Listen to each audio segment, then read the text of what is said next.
Welcome to today's show. We'll be talking about the Mandalorian Chapter 5, The Gunslinger. Full spoilers ahead.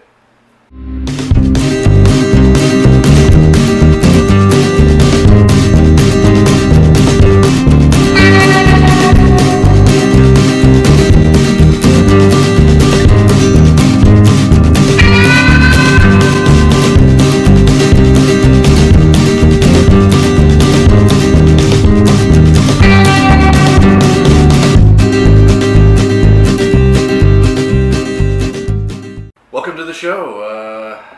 We're back. Another week of The Mandalorian, The Gunslinger, as I stated earlier, Chapter 5. We're going to do the review or the discussion a little differently today. We're going to talk about locations and then just characters as opposed to going through the episode scene by scene. So we're going to be jumping all over, full spoilers, so if you're not interested in that, go watch the episode and then come back. Subscribe to the channel. Trying to break 100. We've been sitting 81 for a year or two. Now I'm shocked we haven't lost. I know YouTube has purged several times and it's never dropped. So I don't know. I mean, the channel makes no money. We're not monetized or anything, but just fun. Yeah, exactly. And not for kids. This is not a kids channel. The short movies that we're going to start making are all going to be very. This is for R-rated. Adults, 30 plus. Kiss my ass, eat shit. There you go. There you go. Wait, I gotta say the F word, right? Because if you don't, just like on TV, it's not MA. Well, you don't. So if you say it, if you say it in the first 10-second, minute, they'll demonetize you. But we're not monetized, so there you go. We make no money. So yeah. But that's a response to COPA or ridiculous. But anyways. So the opening of the episode was a space battle, and it was. I mean, it looked. I watched it several times now. I mean, it looked crisp. It's very short. It's very brief, but it looked really good. Well, to me, it almost reminiscent of like Top Gun or something, as opposed to because in the past the space battles were always they had elements of like dogfights and stuff, but the way this did, Maverick pulling the brakes and having them fly by, that to me was very Top Gun-ish, and I liked it. Yeah, really, really cool. I like when he destroyed the other ship, it did a shot inside the cockpit of the fire and the guy exploding. Porkins. And it was basically that shot, actually. Mm-hmm. I quite enjoyed that. But I guess before we go any further, I guess I'll open with so that there is a negative bias or feeling. I do feel personally, I don't know if Spencer agrees, I think this was the weakest episode so far. I've heard some people online say it's their favorite. I've heard some say it's their least favorite. I heard a prominent channel actually say they hated the episode. I definitely don't agree with that. But I do feel it was the weakest episode, and it mostly revolved around, yet again, how short the episode was. And I didn't feel you had enough time to develop certain story beats. I don't know. There's a lot of it that I liked. I actually disliked the episode before this one. Significantly worse. Oh, okay. That Bryce Dallas Howard, whatever her name is. I like that episode. Gina Cron. Yeah. There was a couple cool fight scenes there, but same gripe. Similar, You couldn't develop the character. You couldn't develop. And I talked about this because I watched it a couple times, and upon watching it again, I felt like maybe they did drop little hints as to maybe how long they were there, but to me it was never, right there in front of you. It was never cut and dry. It was just kind of left for you to assume, and I don't like to assume because to me it should be there for you.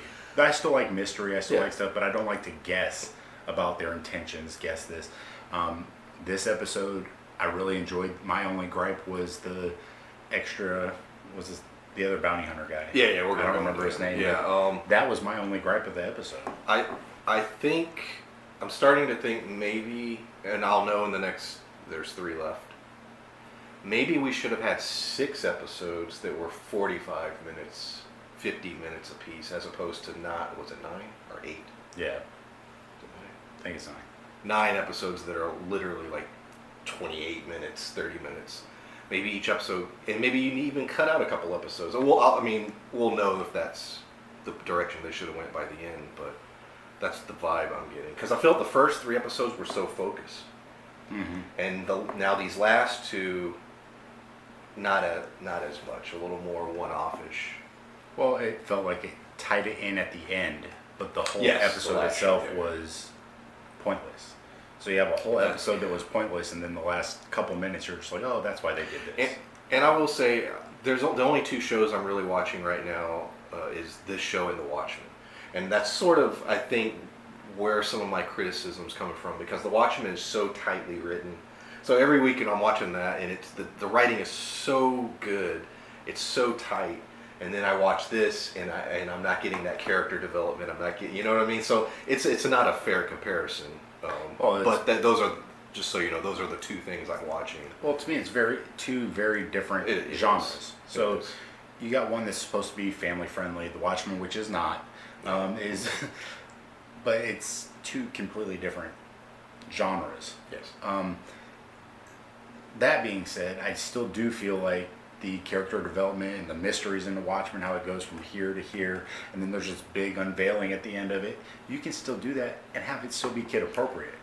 Yeah. You know, you could still do all that and have it not dropping the F-bomb or not having people getting strangled. Yeah. Like, you could still incorporate those kind of mysteries in a show that's still based on a family-friendly environment. Absolutely. So, yeah, I think that Favreau's kind of... Well, they're really writing that Saturday morning cartoon vibe. And like I said, I sound like I've been complaining the last 5 or so minutes, but I think the show is good, not great.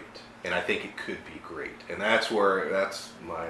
Well, and that's my frustration is the lack of writing in the first couple episodes, well, lack of dialogue. They write the whole thing, but the lack of dialogue, to me, made the show stronger. Yes, and now, actually. the last couple episodes, I feel like they're, like you had mentioned while we were watching it, they're just throwing in lines for like, comedic relief or something.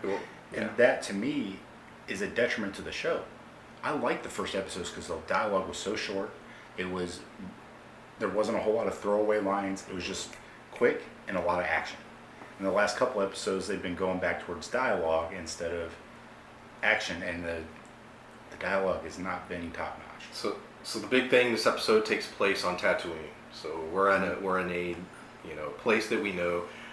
Go to Mos Eisley, go to the cantina. I mean, so we're seeing sites that are straight from the films in this show, which is cool. We're first introduced to a character, Helen, who has 3 stupid Phantom Menace droids with her. She's a comedic character. It's a comedic actress, actually. I can't remember the actress's name. It's Sigourney Weaver's kid, the one she had with the dude from Ghostbusters. It's her character was, I don't know. She had a few lines. They were okay. She went from like the very introduction of her, I was just annoyed with her.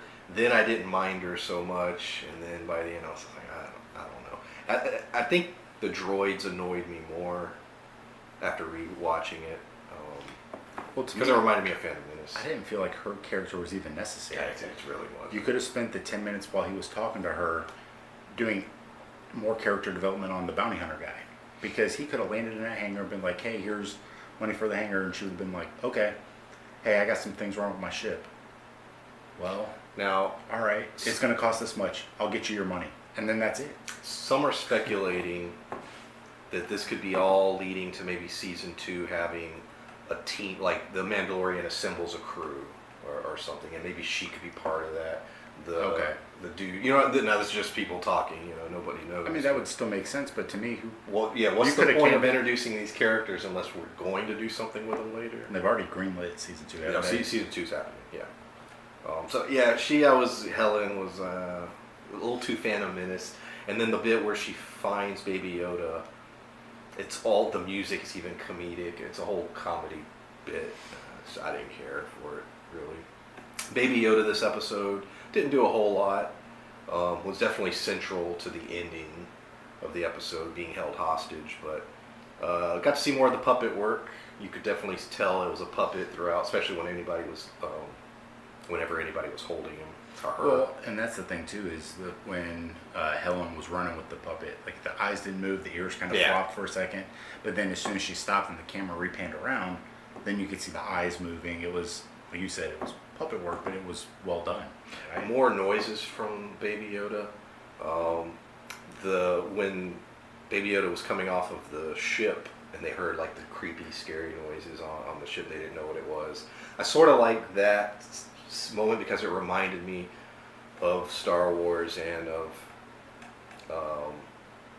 The Unknown, and you know, I mean, they've done that before. Well, you look at even A New Hope when they get shoved down the garbage compactor and they end up down there like, what's that? You know, because they don't know what it is. And a little Baby Yoda starts walking down. So making my way downtown. So I wanted to talk about the Mandalorian himself this week. I think, on the one hand, he does really cool stuff, and then on the other, he does stupid stuff, back and forth. And what I mean by that is and I caught it more the last time we watched it. The assassin at the end, which we'll get to in a minute, references that she is aware of who he is because she names the place the bounty hunters go to. So she sort of tells him, you know, have you been there lately or whatever, telling him that she knows who he is. And then he leaves her with the bounty hunter guy. I don't know, I just thought it was a dumb. I was like, well, I get it, but I don't get it. Sometimes he's trusting of people, but it doesn't really make sense. But to me, I think that's trusting in his own abilities, because I don't feel like he felt like she was gonna like leave or betray him, but he also felt like if it did happen, so what? He was still able to, you know, come back and get her. He would still be able to take out that brand new bounty hunter that had no idea what he was doing. So I think that, you know, I don't think he was concerned. And her reputation of working with crime syndicates doesn't mean that she was going to come after him, because her knowing she was on the run from the... Yeah. So her knowing who he is, I think also, you know, shows that he has a reputation too. So why would she mess with him, knowing what he did, knowing that he basically took out the whole guild? Obviously, we know there's a lot of help in that, but I don't know how much of that word got around. You know, if it was just him or if it was, because they just said, you know, Mandalorian, they were all Mandalorians. Yeah. So it's hard to tell how many there was. From, you know, communication from me to down the street is not always great. I can't imagine from planet to planet.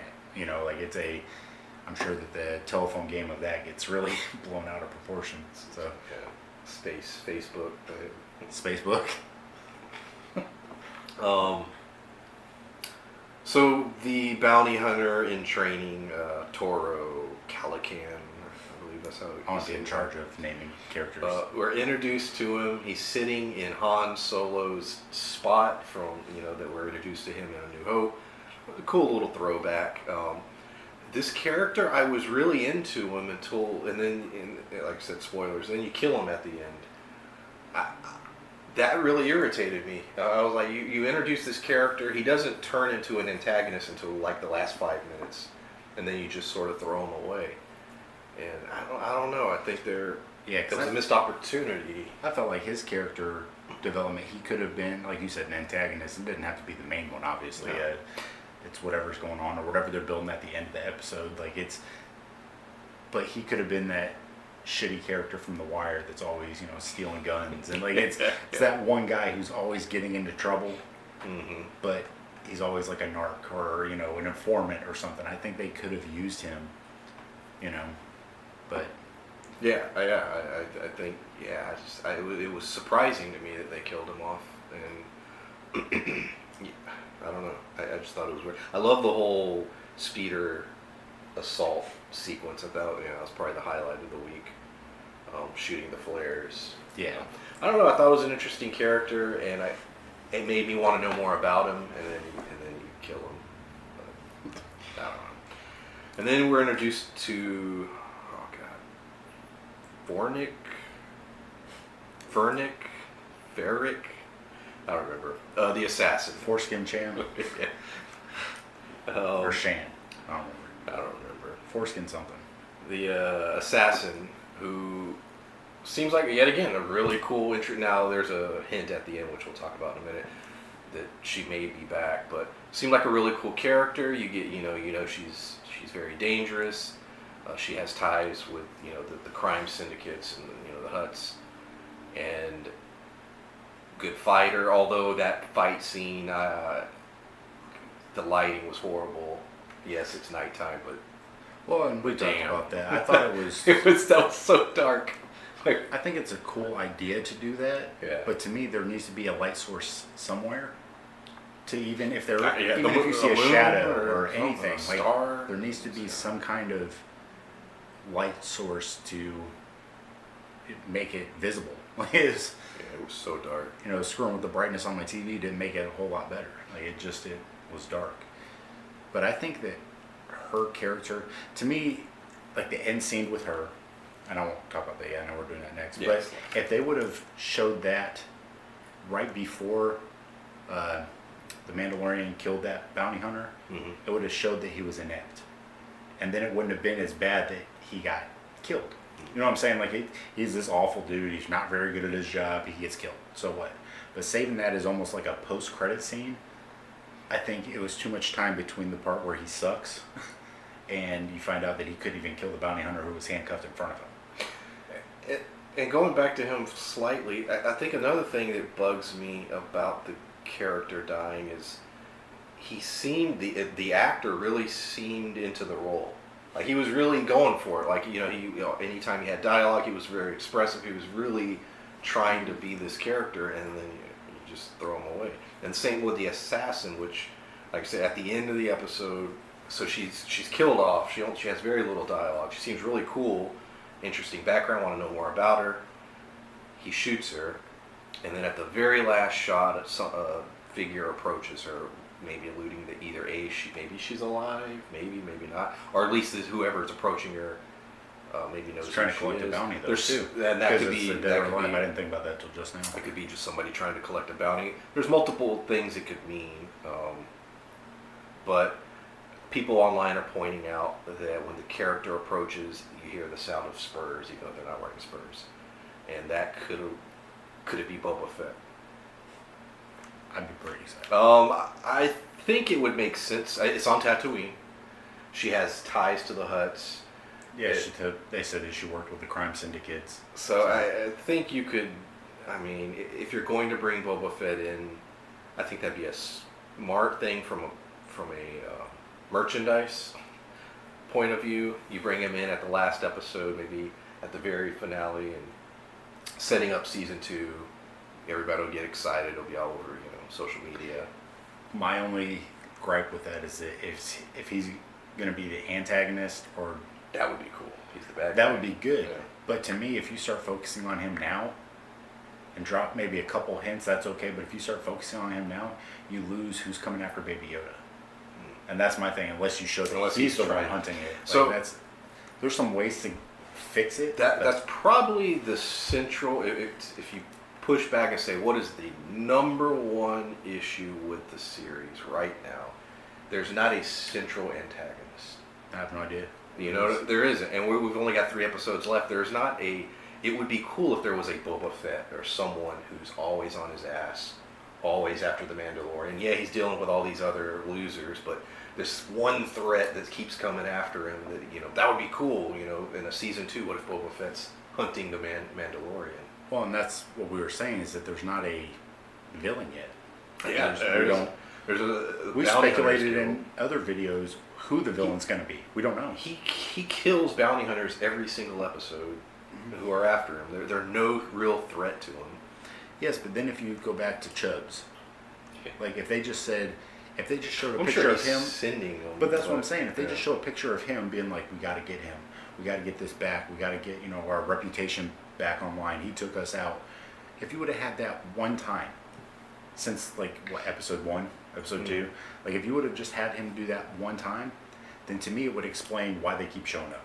What's going on? Who's controlling the bounty hunters? Who's putting the bounty out on because right now we have no idea. We assume that it's that Imperial guy because he wants, but we don't know. And he pissed Chubbs and the whole guild off, so we don't know if they're coming after him. We don't know. And that's what I'm saying, is that I think that if they had a central focus, or if they just in a 2-minute segment showed who was coming after him, it would help immensely. Because right now, it feels very lost, and each episode feels very individualized without having a tie-in. With the exception of Baby Yoda being that tie-in, but they haven't really explained why yet either. So there's nothing driving it to me episode to episode at this point. This is, when I heard they were going to do an episode a week, I thought it was a smart move, and I still think it sort of is. But now that we're this far in, I wish they had dumped it all at once. I think this is a show that would have benefited from a single sitting. Yes, because then you see their go. Then you see the whole arc, and perhaps these complaints we have aren't relevant when you see the whole thing. And so this is a show that maybe would have benefited from that kind of storytelling. Where a show like, going back to Watchmen, each episode, even though you end it like, oh God, I can't wait till next week, you feel complete with the episode that you saw. You know, they're giving you enough. This one, you feel like you're not getting enough. You almost feel like I still need answers. I need more. I need more. Give me another episode. So I know I've been complaining this whole time. I am enjoying the show. I watched this episode 3 times, so I am enjoying the show. I just think it. Constructive criticism. It's constructive. Yes, it's good, but I think it could be great, and it's not great yet, at least in my opinion. I think it's sitting at a cool 7.58. Where I think it could be a solid 9. That's where I'm at on the show. On a scale of 1 to 25, I think. 1 to 25. But yeah, 3 left. Excited? I'm excited. And the movie. Jeez. Yeah. Well, does that mean that there's 3 left? Because there's one this coming week, which is the 13th, and then there's one the 21st, and then 20th. Yeah, and then the one after Christmas. So there's 3 left. The one Christmas, the 27th. Mm-hmm. Yeah. So, and then Witcher's on the 20th. Man, I'm so excited for The Witcher. We might do something with The Witcher, probably. I'm excited. Yeah. There's so much between the ending of Bounty Hunter, of Mandalorian. Might as well call it Bounty Hunter. Star Wars movie and The Witcher, all in a couple weeks. Very exciting. A lot of fantasy. Yeah, it's a lot of sword action and cool stuff. So, yeah, anything else? No. As I said, subscribe to the channel if you get a chance, please. I'm trying to get that 100 a century mark, man. Yeah. We'll be back next week. So, yeah. Tell your friends to pretend to watch us. Just click on it. Just give me that sub. We still have, I was going back looking at the channel, the Return to Oz video keeps growing, the viewers. It's getting massive. That show, Badlands, my God, that's, I think, our biggest one. What's amazing is it has like thousands, but then like no comments, but then a bunch of upvotes. I don't know. It's weird. Game of Thrones, some of the episodes did okay. I'm trying to think back. The Goonies one is just, that was the very first video, and it still never really did anything. But Return to Oz, it's like, it's an odd movie. Of the movies we've done, that's the one that keeps getting views. It's a great movie. That's the one I'll probably have to take off the channel. I don't know that Return to Oz is child appropriate. I agree, it's not, and nothing I put on here is meant for kids. It's meant for millennials, or millennials, Gen Xers, sort of that mid-20s to 40. Yeah, because if they actually review the video, I use a lot of bad words.